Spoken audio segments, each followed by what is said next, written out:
My people of southern Cameroons, brave warriors of the liberation of Ambazonia. My name is John Akuro, and today is February 14, 2022.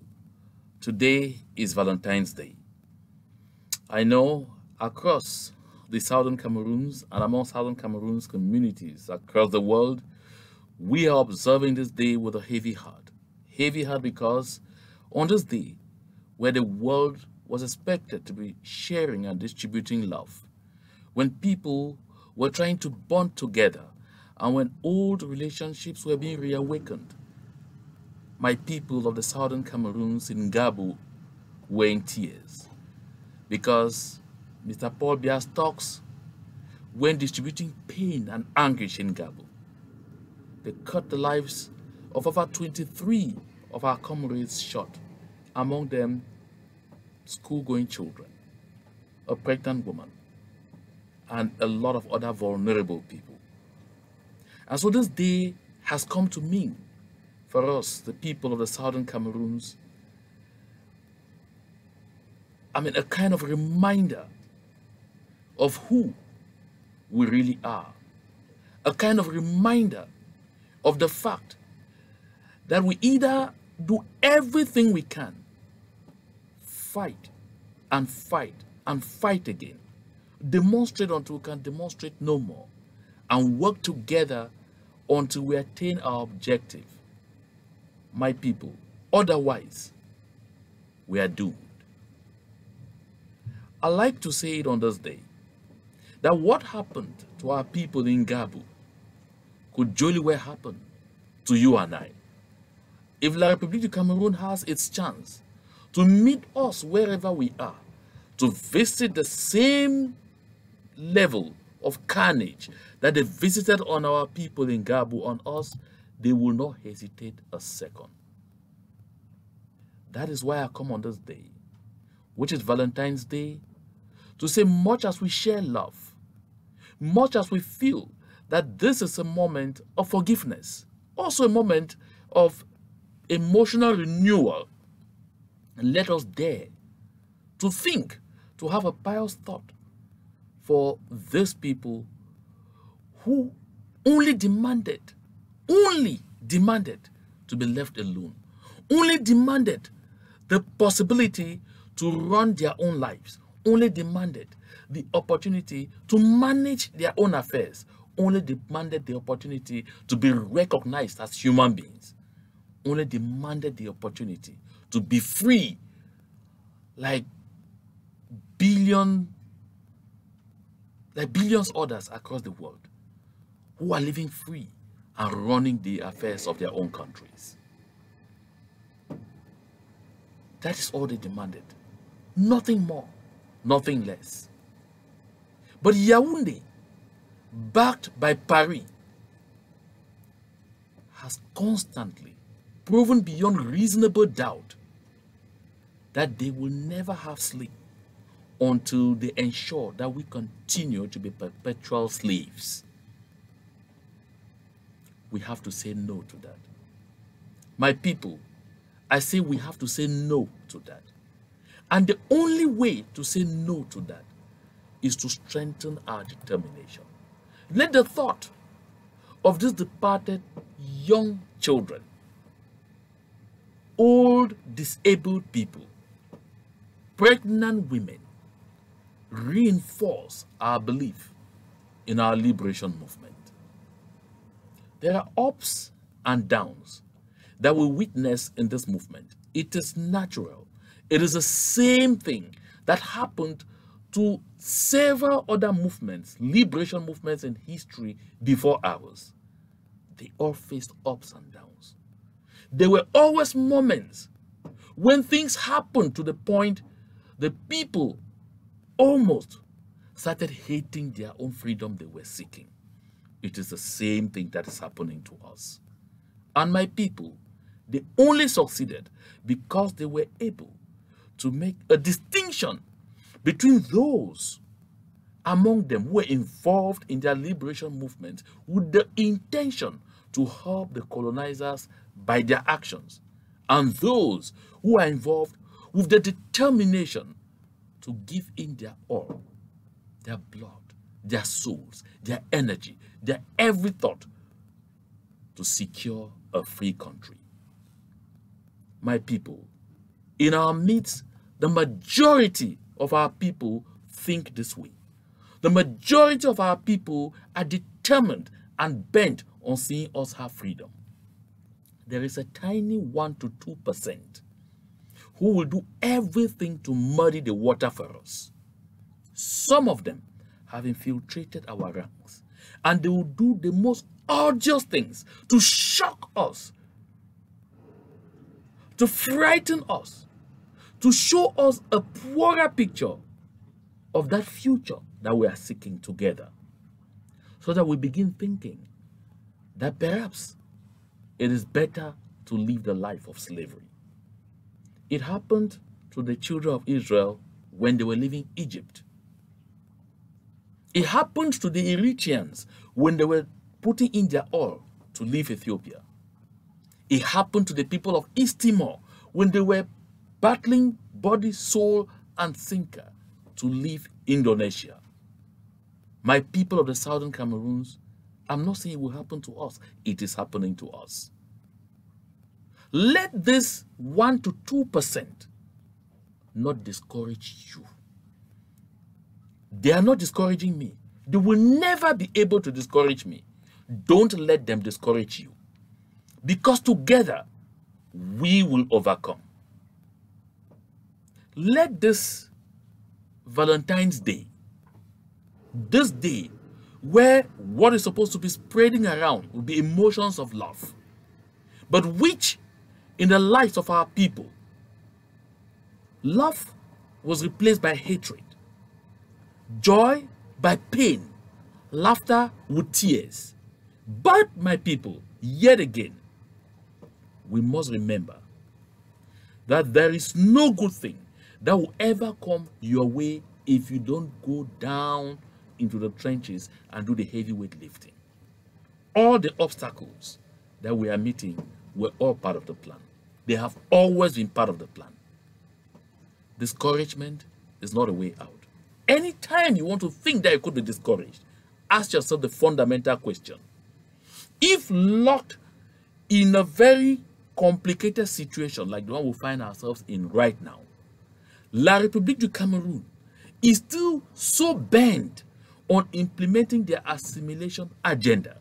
What then will happen to us if we ever decide that, okay, we have given up? If yesterday we were treated just as subhumans, then henceforth we will not be treated as humans at all. We will be treated worse than animals.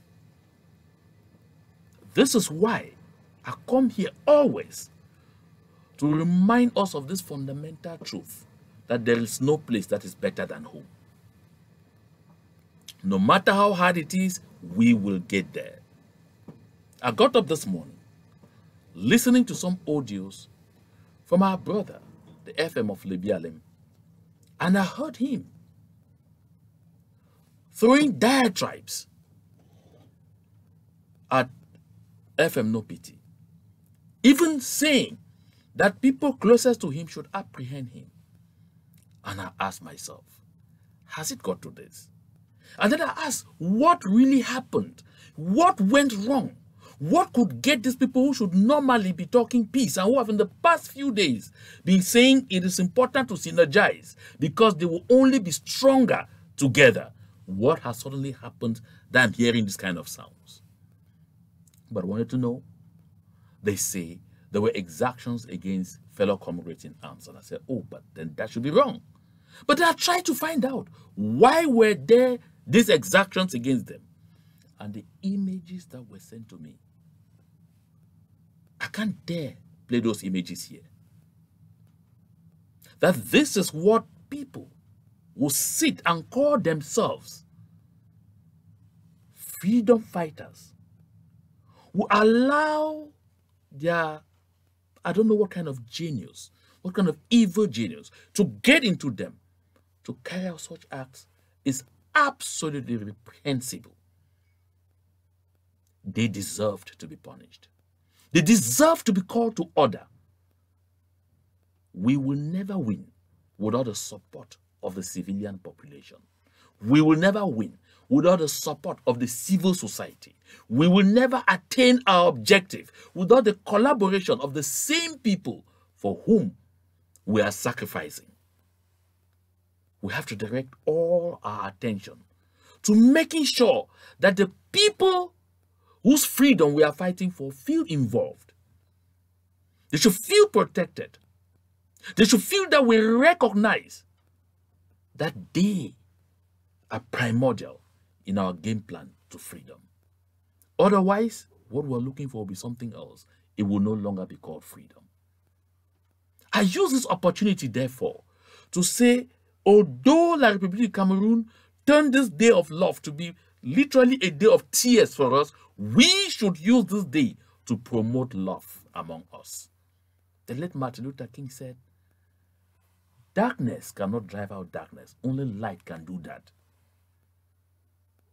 Hate cannot chase away hate. Only love can do that.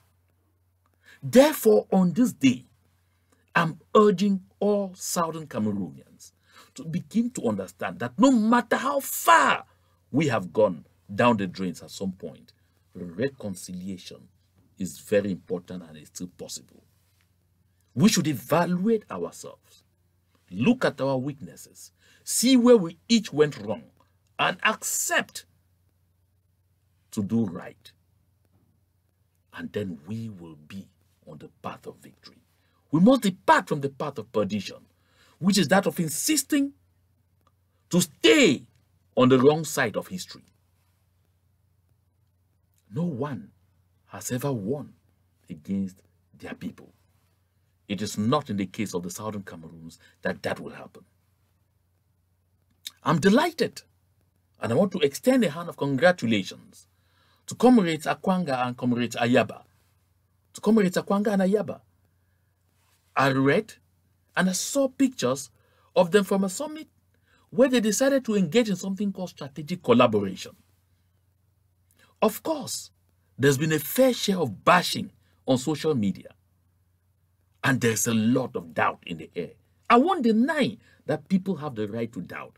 It is important to doubt because there have been several occasions that we have come up and given signals of total determination to kill the social media brouhaha, to stop the confusion, to stop the infighting, and to promote synergy and unity of purpose. And people cheered us, but it never lasted the Christmas festival. So there is therefore reason why our people will doubt whether this time is the better time. I will say, let the people doubt. Let those who are criticizing criticize healthily. And let us always say, there comes a time when the people understand that because we have a common destiny, that because we have a common objective, that because we are threatened by the same enemy, and because if we don't come together and work like humans, we will perish together like a bunch of fools. When they come to this realization, they may begin to think right. So while we doubt and observe and want to criticize, let's do so constructively. Let's rather criticize with ideas of how this newfound rapprochement between our two brothers can help our movement go forward. Use this opportunity to encourage others to build such strategic alliances, even as we collectively continue to think that it is important for us to get to a broader structure that will render greater coordination and serve as a clearinghouse to enable us reduce the time that we will spend in the wilderness as we approach freedom land. So my people of the Southern Cameroons, I don't intend this message to be long. I just wanted to have this opportunity to draw our attention to the need for us to, while sharing the grief of all the families And of course, it is our grief too. It is our collective grief regarding what happened in Ngarbuh. Let us take strength from this. Let us take determination from this to continue to be resilient and to promote that which is right in our determined march towards freedom. My people, I hail those who have come out there and carried out strong actions on this day to show that it is time for us to continually walk the walk when we talk the talk. This will help us tremendously to prove to La République du Cameroon and Paris that nothing, absolutely nothing, will stop us from attaining our objective. Let us maintain our focus on Buea, and I am convinced that when we do such, we will get there. Nothing shall by any means stop us from attaining our objective.